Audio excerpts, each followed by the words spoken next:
Hello students, how are you? Today we will study about the pollen pistil interaction.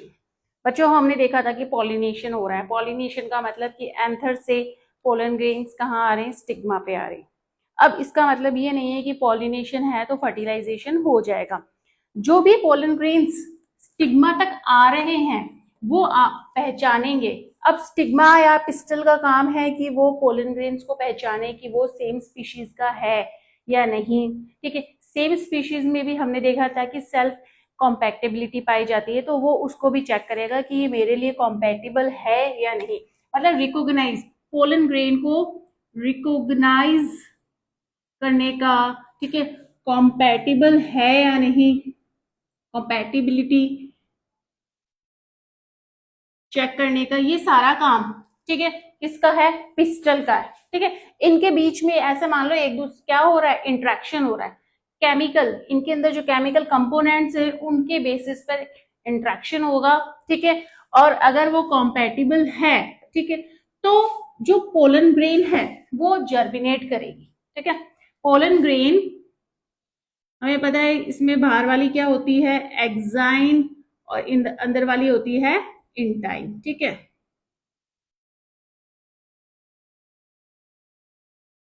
तो pollen grain के structure में exine होती है और इंटाइन होती है। एक्साइन में कहीं कहीं स्पोरोपोलिन एब्सेंट होता है, वो कहलाते हैं जर्म पोर।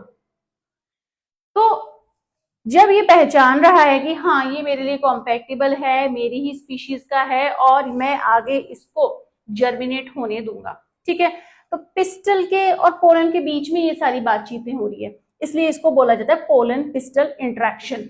ठीक है, पोलन पिस्टल इंट्रैक्शन जब कंप्लीट हो जाएगा, ठीक है, ये रिकॉग्नाइज कर लेगा कि ये मेरा ही है, मेरे लिए कैपेबल है या मेरे लिए कॉम्पैटिबल है, देन ये पोलन ग्रेन जर्मिनेट करेगा। और जर्मिनेट करेगा तो क्या करेगा बच्चों, ये जो एक्साइन जहां पर स्पोरोपोलिन एब्सेंट होता है उस जगह से जर्म पोर बनाएगा।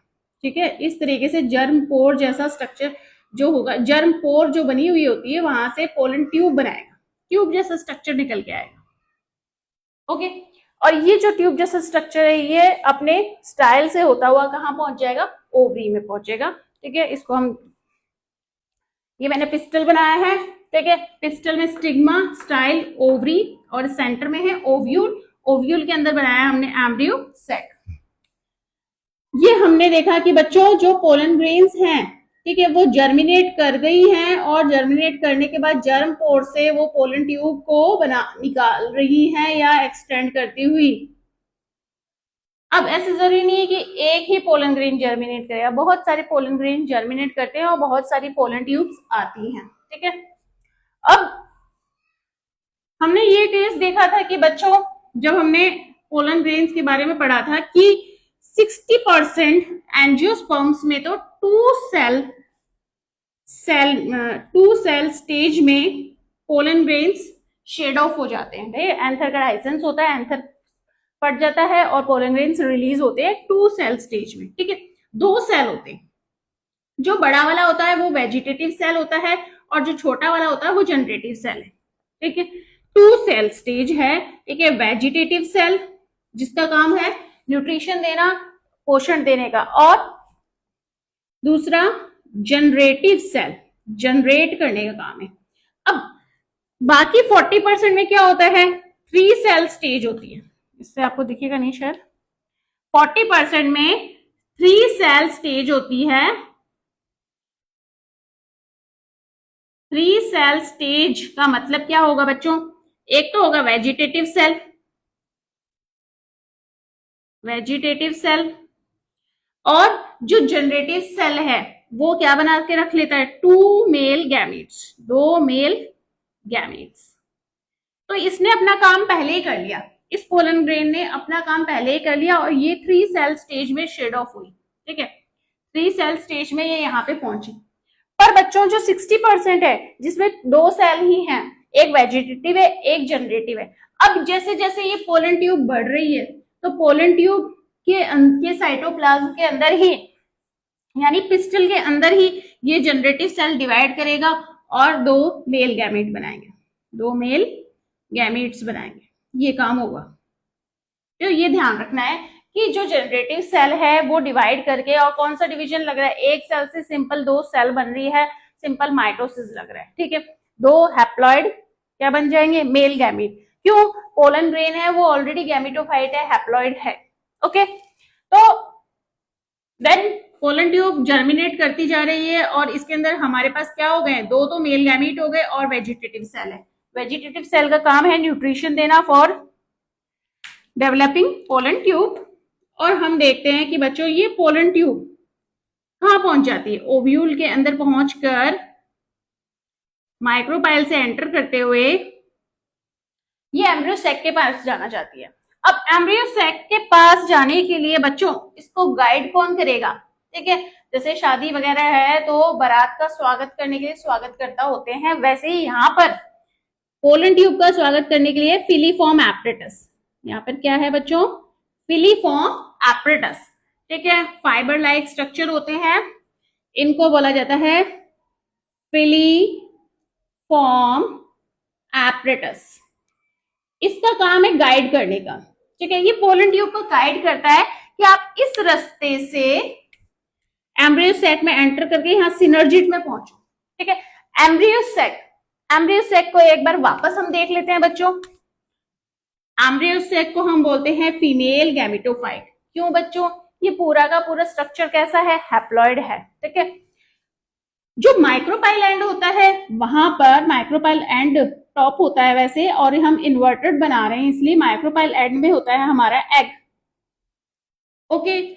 और इसके पास में 2 जो सेल हैं वो होते हैं synergists, okay. This is egg, यहाँ पर 3 एंटीपोडल सेल्स होते हैं। इसका फंक्शन हमें अभी तक ज्ञात नहीं है, क्या फंक्शन होता है एंटीपोडल्स का। और जब फर्टिलाइजेशन होता है तो ये सेल डीजनरेट भी हो जाते हैं, क्योंकि आगे इनका कोई फंक्शन नहीं है, कुछ भी ये कार्य नहीं कर रहे, तो ये क्या है, निरर्थक है, ठीक है।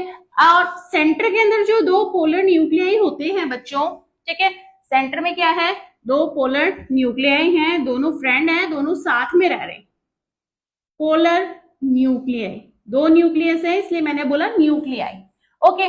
बचा हुआ फिर ये पूरा एरिया जो है ये कहलाता है सेंट्रल सेल, इसको हम क्या नाम दे देंगे, सेंट्रल सेल, ओके।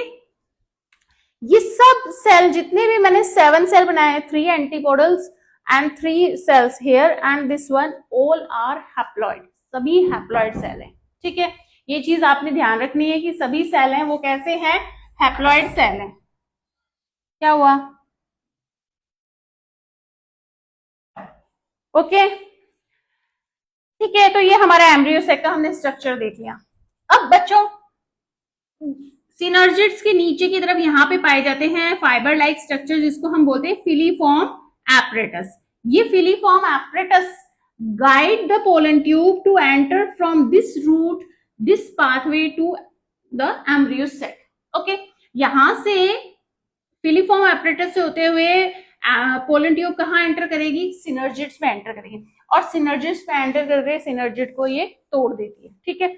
सिनर्जिट के अंदर एंटर करके ये सिनर्जिट को तोड़ देती है और जो मेल गैमीट्स है उनको यहाँ पे रिलीज कर देती है सिनर्जिट के साइटोप्लाज्म में, ठीक है। तो यहाँ तक की जो कहानी है बच्चों कि पोलन ग्रेन्स का स्टिग्मा पर आना और पोलन ग्रेन्स का पहचानना कि ये डिजायर्ड पोलन ग्रेन्स हमारे लिए काम का है या नहीं, अगर डिजायर्ड है, कॉम्पैटिबल है, तो फिर आगे का जर्मिनेशन का जो पोलन ग्रेन्स का काम होता है वो चालू होता है। और अपने जो ये प्रैक्टिकल है बच्चों उसमें भी ये टॉपिक है कि पोलन पिस्टल इंट्रैक्शन के आधार पर हमारे एक प्रैक्टिकल है या एक्सपेरिमेंट होता है, ठीक है, पोलन ग्रेन जर्मिनेशन का, और उसमें से एग्जाम में क्वेश्चन भी आ सकता है, ओके।